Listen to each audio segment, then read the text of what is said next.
It is 1942. America has been at war for 4 months, and in the Pacific, the United States is losing.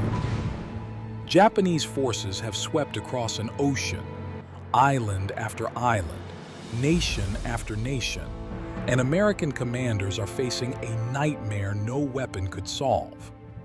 Their communications were being read by the enemy. Every coded message, every battle plan, every troop movement, compromised. The Japanese had spent years studying American code systems. Their cryptanalysts were among the best in the world, and in the jungles and waters of the Pacific, that knowledge was costing American lives by the thousands. What saved them was not a machine, not a mathematician, not a weapon forged in a factory.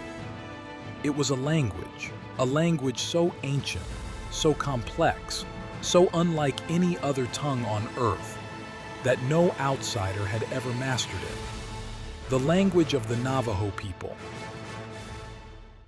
To understand what the Navajo code talkers gave America, you must first understand what America had given the Navajo. For generations, the United States government had tried to silence the Navajo language. Children were taken from their families, sent to boarding schools, punished for speaking the only words they knew. The goal was assimilation, erasure, the destruction of a culture 10,000 years in the making. And yet, the language survived. In early 1942, a civil engineer named Philip Johnston walked into the office of Major General Clayton Vogel at Camp Elliott, California. Johnston was not Navajo. He was the son of a missionary who had grown up on the Navajo reservation, one of fewer than 30 non-Navajo people on Earth who spoke the language with any fluency. And he had an idea. The Navajo language had no written form, no alphabet, no dictionary that existed outside the minds of the people who spoke it. Its tonal structure, its syntax, its complexity were unlike anything in the Indo-European language family. Japanese cryptanalysts had broken German, Italian, English, Russian codes, but they had never encountered Navajo. Johnston's proposal was simple. Recruit Navajo men as marine communicators. Build a battlefield code rooted in their unwritten language. Vogel was skeptical, but desperate. The first 29 Navajo recruits arrived at Camp Pendleton in the spring of 1942. These were young men who had grown up in poverty, on land their ancestors had fought and died to protect. Many had experienced the cruelty of a government that had tried to erase who they were, and now, that same government was asking for their help. They said yes. Working together, the original 29 developed a code of extraordinary sophistication.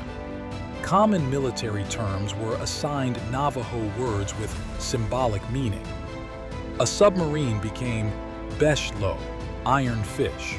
A fighter plane became dahetihi, hummingbird. A battleship became lotso, whale. And commanding officers were assigned the names of Navajo clan leaders. The code could be transmitted and decoded in 20 seconds. Existing mechanical cipher systems took 30 minutes. In battle, 20 seconds is the difference between life and death.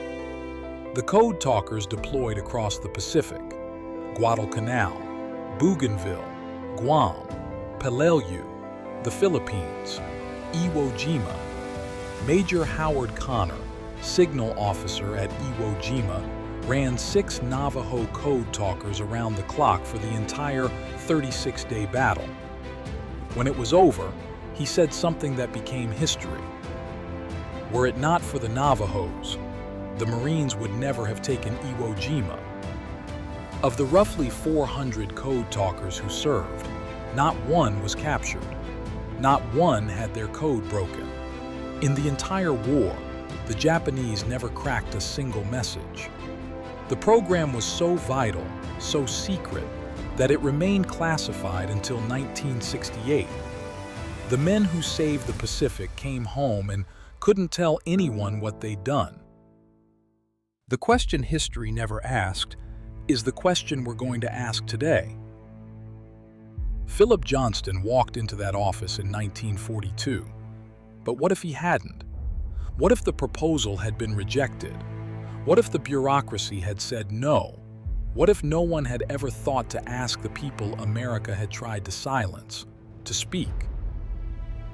The Navajo Code existed because one civilian with an unusual childhood had an unusual idea at exactly the right moment. History turns on moments like that. Remove that moment, and the entire Pacific War changes shape. Without the code talkers, the United States military falls back on its existing cipher systems. The same systems the Japanese had spent years studying. The same systems already partially compromised. The consequences are catastrophic.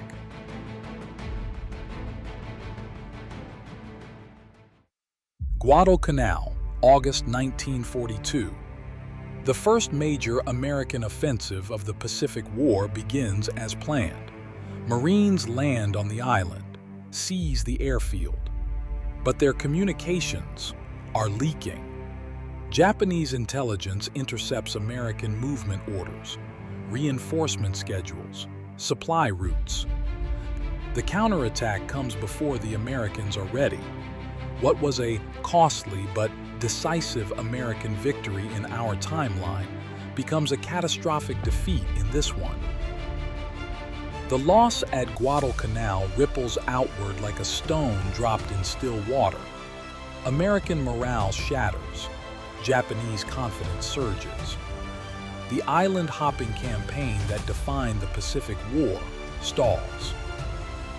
Every subsequent operation faces the same vulnerability. Tarawa, Saipan, Guam. The Japanese know where the Americans are going before they arrive. The cost in human life is almost beyond calculation. In our timeline, the Battle of Saipan cost roughly 3,000 American lives. In this alternate reality, without secure communications, commanders estimate twice that, maybe more. By 1944, Washington is facing a different war, a longer war, a bloodier war. A war where the American public is beginning to ask questions that have no good answers. The Pacific is not being won, it is being ground through, one island at a time, one funeral at a time. The Japanese, emboldened by intelligence advantages, fortify their island defenses with even greater ferocity. Iwo Jima, that 8-square-mile volcanic rock that cost 6,000 American lives in our timeline. In this alternate world, the battle lasts not 36 days, it lasts 3 months. The casualties are staggering. Marines pinned down on black sand beaches. Communications intercepted before orders can be acted on. Unit after unit walking into ambushes that should never have been possible. The flag is never raised on Suribachi, not in 1945. The atomic bomb still exists in this timeline. The Manhattan Project proceeds regardless. But the calculus around its use is different. In our timeline, the bomb ended a war that was already turning in America's favor. In this alternate reality, it ends a war that is still very much in doubt. The bombings of Hiroshima and Nagasaki still occur, but by the time they do, an additional 200,000 American servicemen have been killed or wounded in a Pacific campaign stretched 18 months longer than it needed to be. 600,000 more Japanese soldiers dead. Millions more civilians caught in a war that simply would not end. And the Navajo people themselves. In our timeline, The code talkers returned home as heroes, quietly classified heroes, but heroes nonetheless. Their service gave the Navajo Nation a legacy of pride that endures to this day. In this alternate world, there is no such legacy. The men who might have served never got the call. The language that might have saved thousands was never asked for. The government that had spent generations trying to destroy Navajo culture never discovered that Navajo culture could have saved them. The irony is almost unbearable. In 2026, we live in a world shaped by the Navajo code talkers. Even if most people don't know it, the Pacific War ended when it did because 400 men spoke a language a government had tried to kill. Think about that. The very thing America tried to erase was the thing that saved America. The code talkers weren't just soldiers. They were proof that the people history tries hardest to silence are sometimes the ones history needs most desperately to hear. In 2001, the original 29 code talkers received the Congressional Gold Medal. Some had already passed. Their medals accepted by families who had waited 50 years to know what their fathers and grandfathers had done. Chester Nez, the last surviving member of the original 29, died in 2014. He was 93 years old, and he never stopped being proud. The Navajo code talkers were never supposed to be soldiers. They were supposed to be assimilated, forgotten. Instead, they became the one thing the enemy could never defeat. A voice from the ancient world that changed the modern one. Follow Timeline Shift for more what-ifs. And the next time history almost went another way, we'll be there.